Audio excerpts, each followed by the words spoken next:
Oh, that's beautiful, Shevry. Yes, we have Will Ford, Camille Harris, Kevin McNair, Lafayette Barnes, and I hope we have Roy Lewis as well. I'm not sure. Roy wasn't able to join us. So we've got those fathers. Can we bring them on? All right. Hey. Happy Father's Day, everybody. Thank you. Y'all are looking good. Oh, we do have Roy. Yes, okay. Roy. All right. Fantastic. What's up, big brother?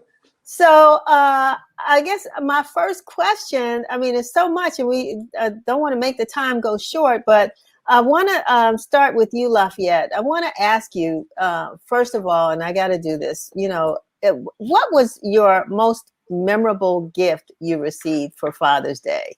Oh my God, Denise, that's a heavy question. Let me say this.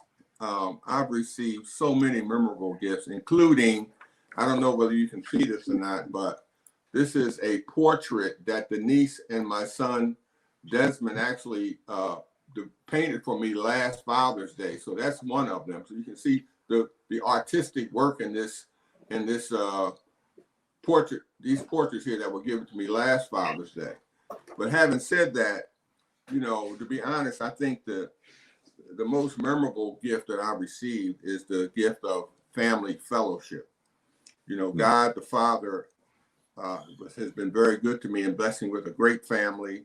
I have a beautiful daughter, Nefertiti Williams, who's the oldest child. She lives in Atlanta. Her husband, Rodney, and my two grandsons, Caden and Zarin. Of course, most of you know about my two sons. You remember that TV show where the 2 feet used to flap on my 2 sons? My 3 sons. So I got 2.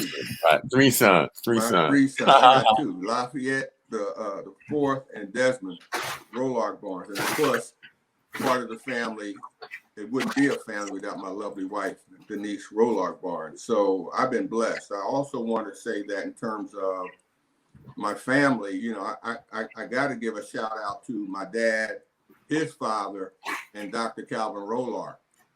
Because even though they're with the ancestors now, they're still very much a part of our family, and they continue to guide us. And I'm just so proud to have a family like that. So yes, I think if I looked at all of the things that I received, and even though the portraits that you and Lafayette and Desmond gave me last year are right at the top, I think I really got to go with the family that I've been given by God. And thank you so much for that. So thank you. So Kevin, I'm going to move on to you. And I want to know, I mean, you two are a dad, you're a granddad, as a matter of fact, just like Lafayette. Right. But what advice, what is the best advice you've given to your children? I always tell my children to figure out what your playground looks like, especially my youngest, my son, who's getting ready to start his master's degree in September at Northwestern. I tell them to understand what it is you want about life and who you feel you are, what boundaries you have. And I say about your playground, because sometimes we confront people and they want us to do things we shouldn't do, and we want to go certain ways. We haven't thought about it. We haven't prayed about it. We haven't asked for God to give us a sign of confirmation, because we don't understand our playground, our yeses, our nos, our boundaries. And I think that's helped me. It's still helping me. I'm still shaping that. So that's what I tell my kids all the time, and they listen most of the time. Not all the time, but I didn't need it. I was hard-headed. I was the only child. So I love the fact that they come to me when they do well, and they feel comfortable coming to me when they know they haven't done well. And I try to be, just like Jesus says, unconditionally, come on back home. My mother did that for me all the time. I messed up. She would say, I don't care what they'll say about me. That's my baby. Come on in, baby. She closed the door, and I'm good.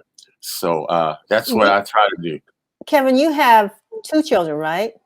Yes, Jasmine, she's 31, and Jared is 27. And then I have a grandson, Jordan is 17, and Jackson is 7. All right. Yeah. The legacy continues. Yes. Hamil, let me ask you, I mean, how has fatherhood touched your life? I know you have 2 children as well. 4. Well, okay, so we got to sit back and listen to the to the lives of the 4 Harris kids. But tell us about your children, but how fatherhood has impacted your life. We need you to unmute yourself, Emil.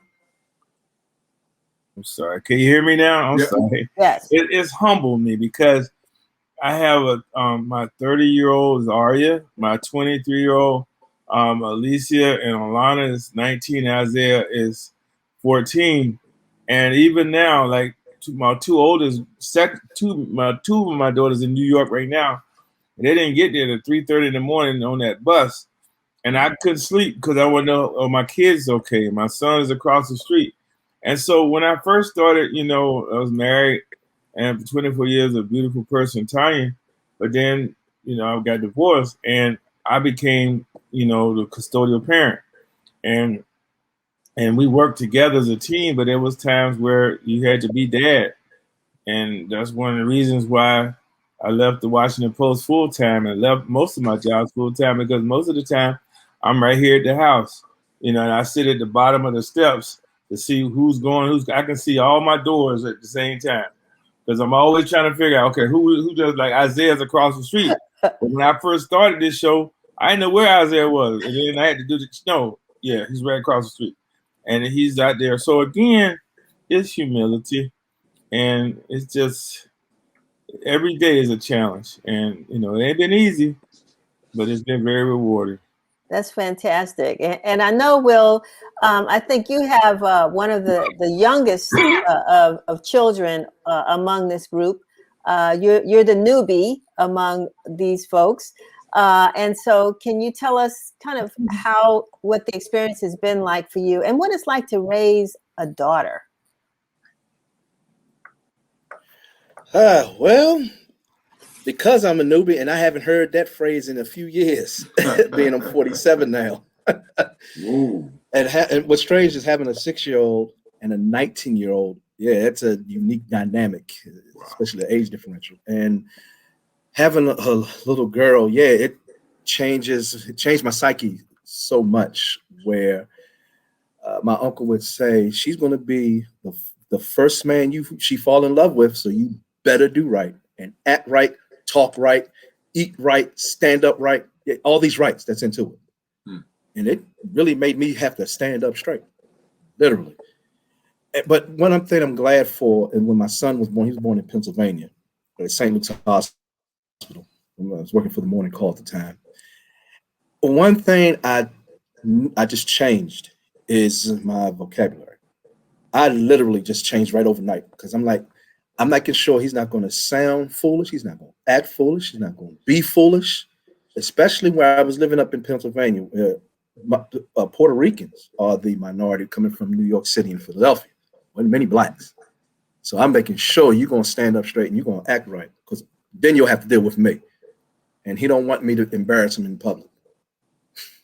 Well, I've never known anybody, well, I guess I have, but still in recent years, who was more proud, looked more proud than you when you sent your son off to college. Did you cry?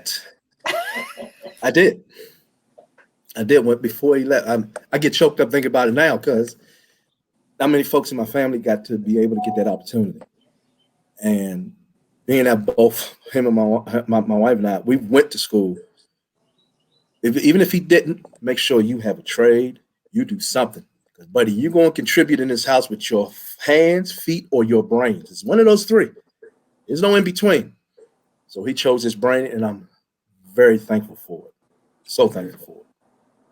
Well, that's a wonderful thing, because we could see it all over the place. Your head couldn't even come through the front door because you were so proud. We congratulate you. And Roy, gosh, I mean, you have been down this fatherhood road a lot longer than everyone else here. And you are also a grandfather. I don't know if you've gotten to great grand yet. But, tell us, what fatherhood and being sort of, the man in the family has meant to you. Well, it's let's just say everybody's talking about your life change. It definitely does. The other piece I think that we're talking about now is this is a whole different period, like 40, 50 years ago, a child coming into that environment, totally different today than a child coming into this environment. A lot of different kind of issues. Um, we were concerned about influences that parents don't have to be concerned about. Parents concerned about now because you've got more influences, outside influences. And so for me, it was like, okay, what are you going to be doing to be a part of what was going on then? The Black Power movement, the historic stuff that was going on then. And so I had my children. I didn't have my children, but I mean, I was the father of the children pretty fast, you know, 3 children in 4 years, and so that's quite a bit. And that puts you into a whole nother kind of piece. And I tried to be involved in their life at all levels, all levels. I think a lot of fathers sometimes miss the boat when they don't be involved when the kids are really young, babies. You got to really be there because it establishes a relationship with your children early, which means that, it's a different kind of relationship when you are there. I had 2 children in diapers at the same time. And so that's a whole nother experience that a lot of people don't have to deal with now because of the diaper experience and the kind of things that were going on as they were growing up. I made sure that they were involved. I actually took them on assignments with me sometime. And so that means that they are involved in your work.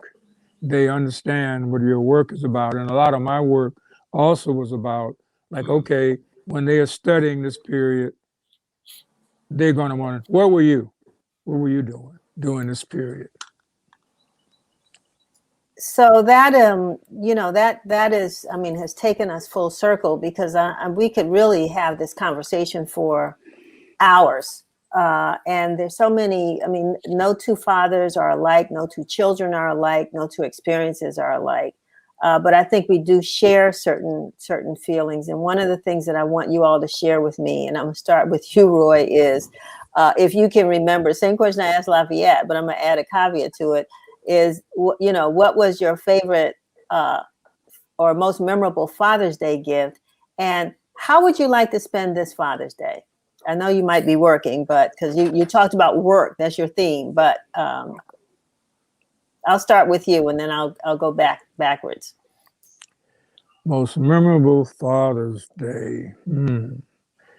I was thinking about that when Lafayette was talking about it.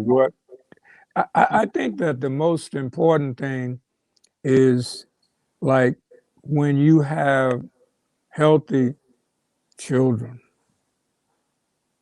I mean, and since I have a single parent, for a lot of years, whenever your child does something, graduate,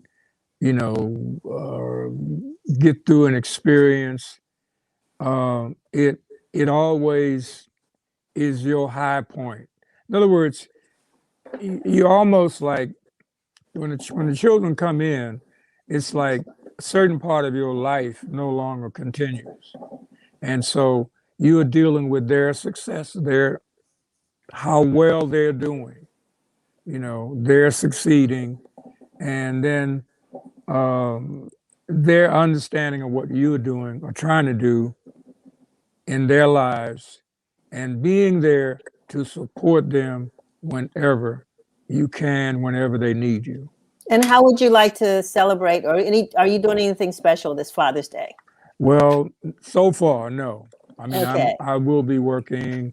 I will be seeing them, but there is no plan right now. That you know of. No, Okay. that I know of. Yeah. Exactly. Well, Will, I'm gonna go to you. Probably my most memorable Father's Day, well, besides the first, is probably last year because we were all in this pandemic, and I got a card from both children. My son wrote, "Happy Father's Day, OG," and my baby girl said, "I love you, Daddy." That there hit it right there. That to no end. Boom, I was straight. And what I had planned, I think they want to take me to church. I think that's a message. I don't know what that means, but just go with it. And then nothing. I went to have about 3 hours blocked in where I'm in the room and I'm watching TV. Maybe some sports on. May catching knowing me, I'll probably watch some sports. That's it. Or Very let the simple. sports watch you. Yeah, maybe. Yeah, yeah. I think about, your interview last week with Lieutenant Governor Rutherford, who said, all I want is some fried chicken and to be left alone. Hamil, how about you? I just want to say, take 10 of my seconds. I'm on the phone. I'm sorry, my son now tripping. But we're with the most dynamic group of fathers I know. And I'm not just saying it because of the show. I don't know how many times I say, hey, I got a story for you. And I say, okay, he must be going somewhere with his kids. But the kids, I'm a better father because of Will always talking about his kids. And then I think about Kevin, and he's always, if I need some help, we fuss. But if I need some money or something, I'm going to Kevin because Kevin don't know how to stop giving. I'm serious. And that's like, we like Archie and Bunk or whatever. And then Lafayette, he's just so calm and stable and stuff. And then Roy this week, Roy gonna call you. Don't take my phone too far. Roy, he gonna call you in the middle of the night. It's okay. I gotta go. You can't talk. But then he'll take you places. And he's a long time ago, Roy. He would take photos and tear them up and give him his business cards. And we always talk about the conventions. We were together this week. So that's been my best Father's Day. But also, my kid on this Sunday, I'm going to the mountains because my daughter is a camp counselor and she's 19. And like, she'll tell you, she got a camera. Her car better than mine. She said, but you're my daddy and you're going to take me. And I'm like, she always said, so to me, I just love it. And last day, I know I'm talking too much, but my dad was a journalist. And the proudest day of my life, he was NBC, network, covered Kennedy, and he retired. He's an actor too. But now my daughter, Alicia, is a journalist and nominated for an Emmy Award, And now the little mom, I call her little mama, Alana, she had like she wanted to go into journalism. I'm like, why y'all going into this, And it just means so much, But I thank God for these brothers in this room that lift me up. We gonna fuss. Everyone, I don't think I ever fussed with love yet. And maybe we'll a little bit, but thank you, brothers. All right. Thanks a lot, Hamil. We're gonna move on to Kevin. I forgot the question. Yeah, I know. You tell me all the time. Okay, we'll get to the question. Right. I can't cut folks off because this is so special, but favorite Father's Day gift and what you plan to do, if anything, to celebrate Father's Day on Sunday? Or what would you like to do for you on Sunday? Well, actually, I'm going to a Word of Faith church in Gaithersburg. I was in Boston Market. I got lazy, so I go and buy 4 or 5 meals at Boston Market. Put in the refrigerator now, so I don't have to cook on weekends. And I'm going over there because they have a Father's Day service on Saturday, but Sunday is going to be the first time they've come back to church. And I really need to be in the place where I can dance and shout and do all the things I like doing in church. Because I've done it at home too much with my dogs. I think I need to be with some people. I guess my favorite, I don't know if I've had a favorite Father's Day. Father's Day was depressing to me for a long time because my dad died when I was 25 and he died right before Father's Day. And so I never won. In fact, it was Father's Day weekend. So my mother died July 4th. My dad died Father's Day weekend. I've never wanted to celebrate on those holidays and places. I kind of went inside in my little funk. And my kids finally forced me to come out. My ex-wife, you can't do that to them. It's not their fault. And my son called me yesterday. He said, Daddy. When he says Daddy, I know something getting ready to happen because he's too macho. Dad. I was like, dude, calm it down. But he says, Daddy, I said, he said, I mailed your Father's Day card, but the mail is really slow. So please don't be upset if you don't get it by Father's Day, but call me as soon as it comes because I mailed your card and I should have done it too. And he went on and on. I said, Jared, thank you for telling me. I said, okay, now you can go back to Dad. Dad, yeah, I'm Dad, got it. And so I guess in terms of what I'm looking forward to, I'm just looking forward to the mail whenever it comes because I'm very tangible, as you know. I don't like print online. I don't like print, So even with my cards, don't tell me Dad's going to text, mail me something. And I'm looking forward to the mail and the calls, and we'll do Facebook Live. And I'm going to go to church and see some other fathers have a good time. And I'll have a good time because I'm with some other fathers. Wonderful, wonderful. And Lafayette, we talked a little bit about, your favorite gift and what it's meant to you. But I just want to close if you just have some advice, like we asked Stuart earlier. I mean, what kind of advice would you give to either a new father or any father? Two quick things. And thank you, Denise, for the opportunity, of course. But I want to close by saying, I want to quote Exodus 20:12, and it says, honor your father and your mother. Mm-hmm. Then you will live a long and full life in the land that the Lord your God is giving you. And I want to present that to all of the fathers. And I'm going to tell you what I'm going to do on Father's Day. I'm going to watch NBA basketball. I hope that the Sixers beat the Hawks. I like that. Oh, well, that gives me a day. Huh? All right, thank you. It's a late game, so we can still, take care of some other all right. Okay. I'm worse than your son, Kevin. I haven't sent the card yet, but I got one. Okay. All right. and God bless all the fathers. Thank you all for joining us. Thank you. I really take the picture of this. I like this. I want to say this. Happy Father's Day. Shevry's going to do that now. Thank you all. Thanks for all that you do for the community, for the Washington Informer, and for your own families. We appreciate you. I didn't know we had to get dressed up, Denise, with Lafayette. See, normally me and Lafayette, first of all, people say we look like we came from the same place. We kind of do resemble. You do. But and that's a good thing. But we got to do our DNA, man. I know it, but I didn't get dressed up. I got my Detroit versus everybody shirt on today. That's all right. That works. I did my collar like Lafayette. All right, y'all. I got to go. All right. Love y'all. See you. Thank you, Roy. Where do you